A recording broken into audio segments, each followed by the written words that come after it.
여러분 안녕하십니까? 배려 목사입니다. 오늘은 우리가 신앙생활을 하면서 한 번쯤은 성경 속의 율법을 생각해 봐야 되지 않나 해서 한번 준비해 봤습니다. 구약이 율법이라는 것은 신앙생활을 하는 사람이라면 다 알고 있으리라 생각합니다. 구약은 행위의 법, 신약은 복음의 법, 지금은 성령의 법입니다. 그럼 복음에서는 즉 신약 성경에서는 율법에 대하여 어떻게 말씀하고 있는 것인지 한번 살펴보며 복음에서는 율법을 딱 12가지로 정의하고 있는데 순서대로 한번 보도록 하겠습니다.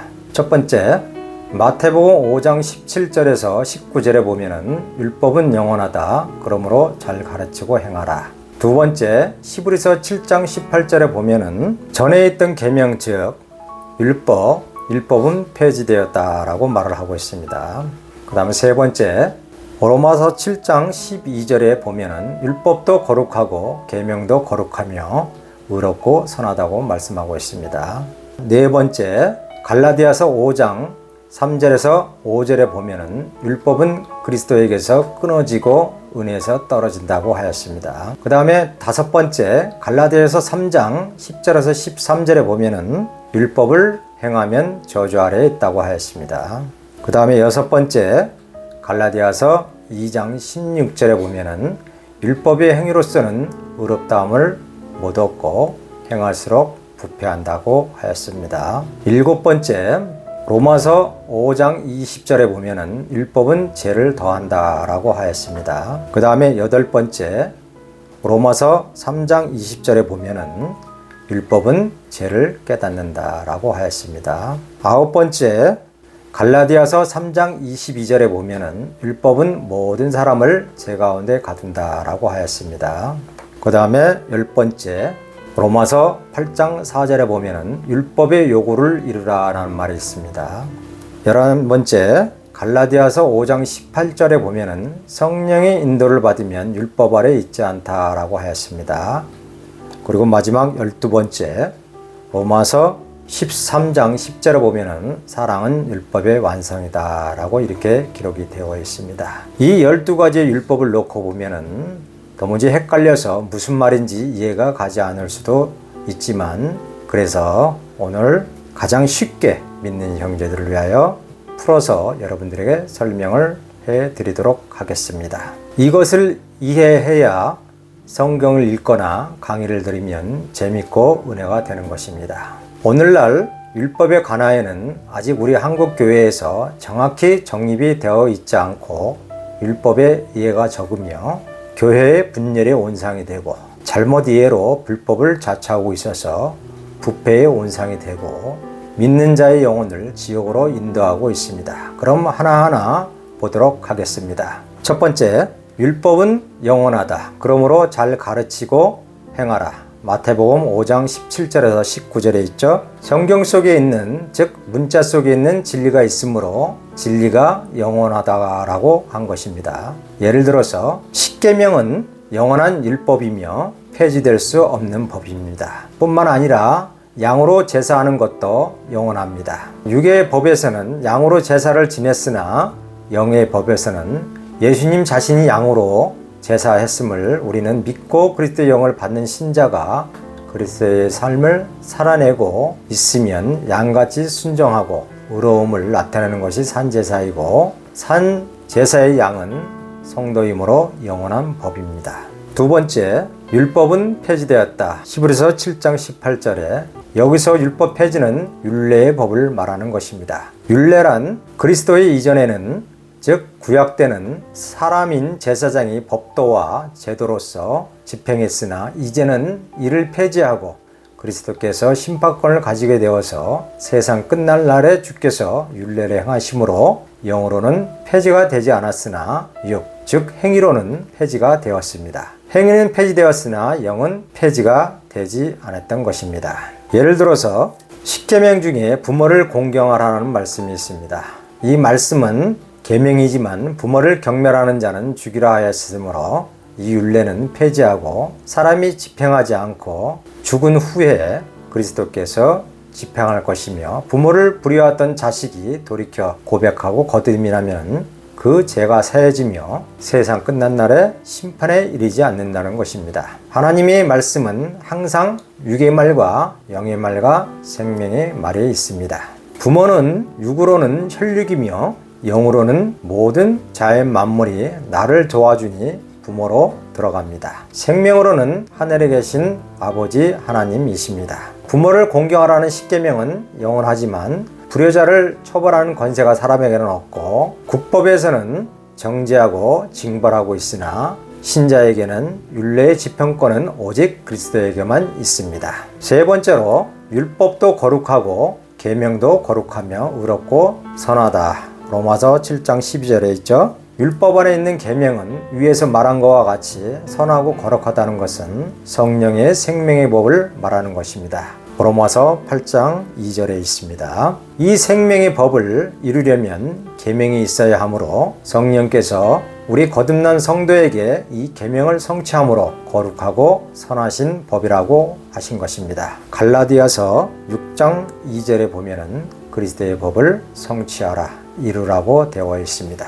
요한복음 14장 21절에는 내 계명을 지키는 자라야 나를 사랑하는 자다라고 이렇게 말하고 있습니다. 예를 들어서 율법에서 양으로 제사라는 계명 때문에 그리스도가 오셔서 세상 죄를 지은 양의 제사가 되셨고 이 계명을 이루신 그리스도의 영이 오셔서 거듭난 신자에게 양이 되게 하여 산제사를 드리게 함으로 하나님이 세우신 양의 제사의 법이 없으면 그리스도가 오시지 않았고 성도가 양이 되어 산제사를 드릴 수 없는데 이것을 세우시고 이루시고 성취하시는 하나님으로 하여금 결국 믿는 자가 그 모든 혜택을 입게 되는 것입니다.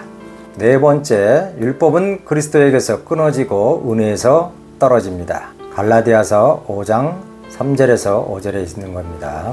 여기서 율법은 구약의 제사법 및 율례법, 의문의 법, 기타 아론 반차의 모든 법들을 진리는 남겨두고 문자는 사람으로 하여금 행하지 못하도록 휘장을 찢으시고 도말하시고 제하여 버리시고 십자가로 승리하셨으므로 지금도 이 법들을 행하면 그리스도를 부인하는 유대인이 반열이 되어 진리를 거스림으로 성령께서는 사역을 중단하심으로 생명에서 떨어지게 되는 것입니다. 11조 헌금 예배, 11조 헌금은 연보로 예배는 모임으로 용어를 고쳐야 합니다.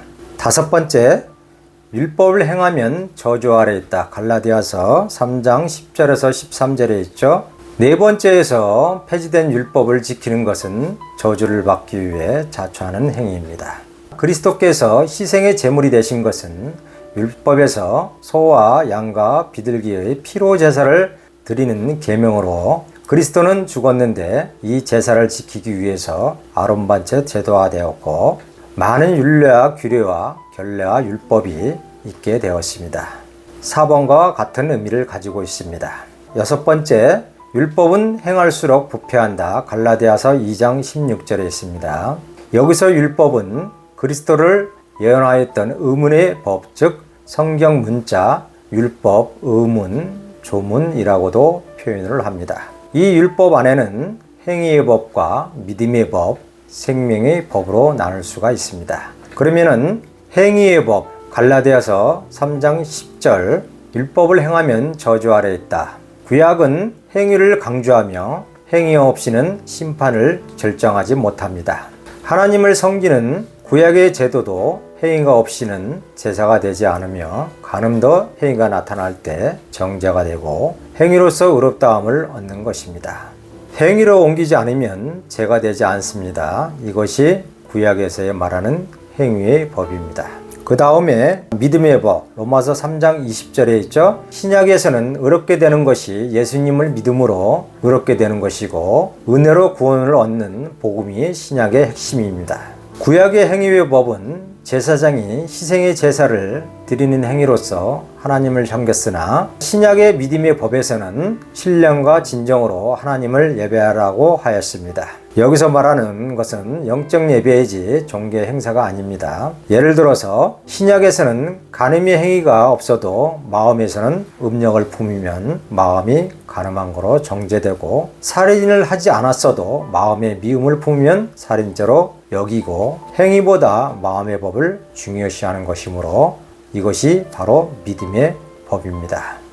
그 다음에 생명의 성령의 법이 있습니다. 이 성령의 법은 무궁한 생명의 법이라고도 하며 우리를 죄와 사망의 법에서 해방하는 법이며, 의롭게 된다는 말씀은 성령의 법으로 믿는 믿음을 말하는 것이며, 예수님이 승천하시면서 생명의 성령을 받을 것을 지시하셨고 물과 성령으로 거듭나야 천국 간다고 하신 말씀을 우리는 중요시 해야 할 것입니다. 생명의 성령의 법은 모든 계명의 율법을 이루시는 법으로서 거듭난 자로 하여금 원수도 사랑할 수 있는 능력을 주시고 영생에 이르게 하는 법이며, 생명의 부활에 이르게 하는 법이 바로 생명의 성령의 법입니다. 이것이 참 중요한 법입니다. 7번째, 율법은 죄를 더한다. 로마서 5장 20절에 있는 내용입니다. 고린도후서 3장 6절에 보면은 의무는 죽이는 것이요 영은 살리는 것이라고 하였습니다. 모든 율법은 그리스도께서 출현하심으로 완성되었으며, 의무는 죽고 뜻은 살아있으며 성령 밖에 있으면 법 아래 있는 자이며, 아무리 문자적인 율법이나 복음을 지킨다 해도 본질적으로 성령 밖에서는 사람이 육체가 되어 있으므로 거듭남으로 해서 모든 율법이 완성되고 의롭게 되는 것이며, 거듭나지 않는 모든 행위는 이미 거듭나라는 죄를 대적함으로 행하는 것마다 죄를 더하게 되는 것입니다. 예를 들어서 원수 사랑하라는 율법으로 인하여 죄를 깨달았어도 이를 행하지 않으면 죄가 더해지므로 죽음으로써 원수를 사랑하라는 율법을 이루게 되는 것입니다. 만일 스데반 집사가 거듭나지 않았다면 그들을 어떻게 용서할 수 있겠습니까? 이미 성경은 모든 사람들에게 원수를 사랑하라고 했으며 이를 행하지 않으면 죄를 더하게 되는 것이므로, 이는 사람의 성품으로는 율법을 이룰 수가 없고 결국 율법의 진리를 대적할 수밖에 없는 것입니다. 8번째, 율법은 죄를 깨닫게 한다고 하였습니다. 로마서 3장 20절에 있습니다.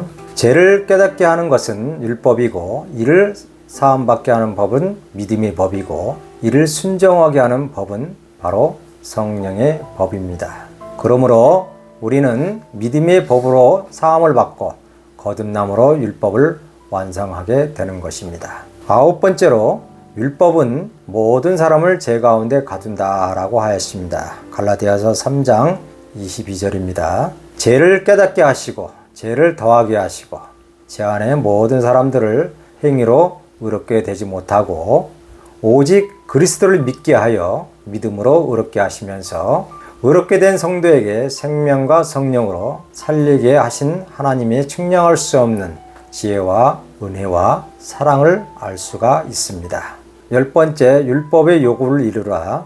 로마서 8장 4절입니다. 율법의 요구란 계명 속에 들어있는 뜻을 말합니다. 이 뜻이 갈라디아서 6장 2절 말씀대로 그리스도의 법을 성취하라는 것입니다. 하나님을 영화롭게 하며 기쁘시게 해드리고 영생에 이르는 것입니다. 그러므로 창조의 목적은 영광을 위함이라고 하셨고, 이 영광을 이루시기 위해서 사람이 그리스도의 영광으로 재창조되고 부활의 과정을 거쳐 영생에 이르는 것이므로 사람이 영생의 목표이고 하나님께서는 영생자의 출현이 곧 영광의 성취가 되는 것입니다.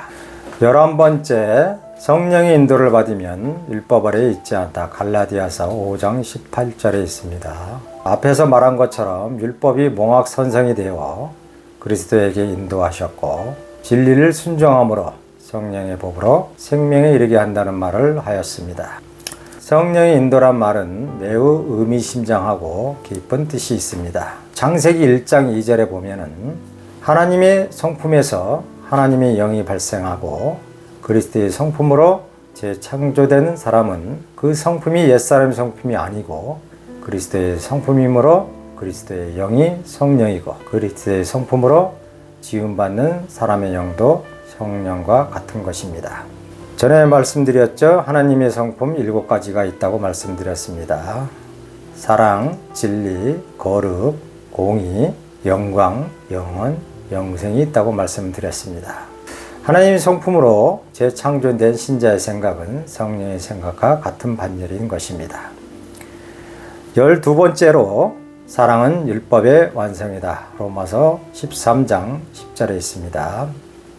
사랑은 모든 율법을 이루는데 모든 율법은 범법자에게 적용이 되고 범법자는 거듭나지 않는 신자와 불신자에게 적용이 되며 거듭난 자는 율법의 안내로 성령의 법 아래서 행하는 모든 행위가 사랑으로 나타나는데 거듭났다는 말씀은 하나님의 성품으로 재창조된 사람이며 이전의 모든 사람에게 율법은 효력을 갖게 되고 거듭나면은 율법은 소멸이 되는 것입니다. 율법은 죄를 알게 하고 깨닫게 하고 더하게 하고 죄 가운데 갇히게 하여 도저히 구원이 이룰 수 없음을 알게 하며 성령으로 거듭날 것을 우리에게 명령하고 있습니다. 예를 들어서 우리가 어느 곳에 안내를 받으면 안내 장소에 도달하면 안내자가 결별하는 것 같이 율법이 몽학선생이 되어 그리스도를 만나게 하여 사람으로 하여 새 생명을 얻게 하는 것입니다. 이것이 율법의 완성이며 이 새 생명의 사람은 그리스도의 성품을 지녔으므로 사람 자체의 성품이 사랑으로 바뀌게 되는 것입니다. 사람 자체가 율법을 완성했다는 의미가 아니라 율법의 안내를 받아 거듭나면 그 사람 자체가 사랑이며 율법의 완성이라고 합니다. 율법을 깨달았다고도 해도 죄를 짓지 않을 수가 없고 행할 수도 없고 벗어날 수 없어서 율법 아래 갇혀서 죽게 된다는 것이 율법의 교훈입니다. 율법을 행하여 의롭게 되려고 하지 마시고 율법은 안내자 역할만 하고 그리스도를 믿는 믿음과 성령의 거듭남을 거듭거듭 제시하고 거듭날 경우에 율법이 종료하시겠다고 하셨으니 자신도 지킬 수 없고 알지도 못하고 행할 수도 없는 의문의 법을 신자에게 가르치고 행하라고 가르치는 것은 자신과 신자를 결국 멸망으로 인도하는 결과를 가져오게 되는 것입니다.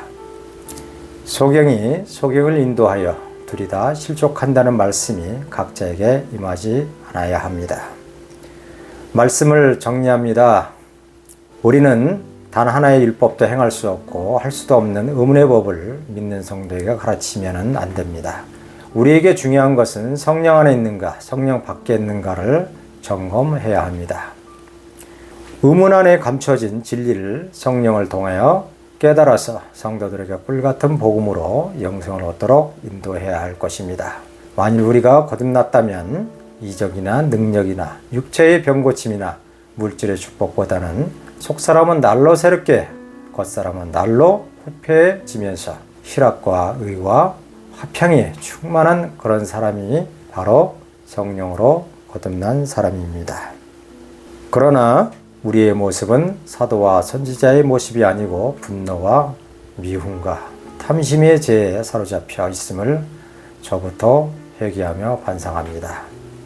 전혀 자신의 위치가 어디에 있는지 모른다는 것은 거룩한 생명의 성령이 내 안에서 소멸되었거나 받지 않았다는 증거이며 그리스도의 형상은 보이지 않고 사람의 모습 즉 마귀의 형상을 그대로 지니고 있으며 이러한 모습은 변화된 모습이 아니며 성령에 인도되는 모습도 아닙니다.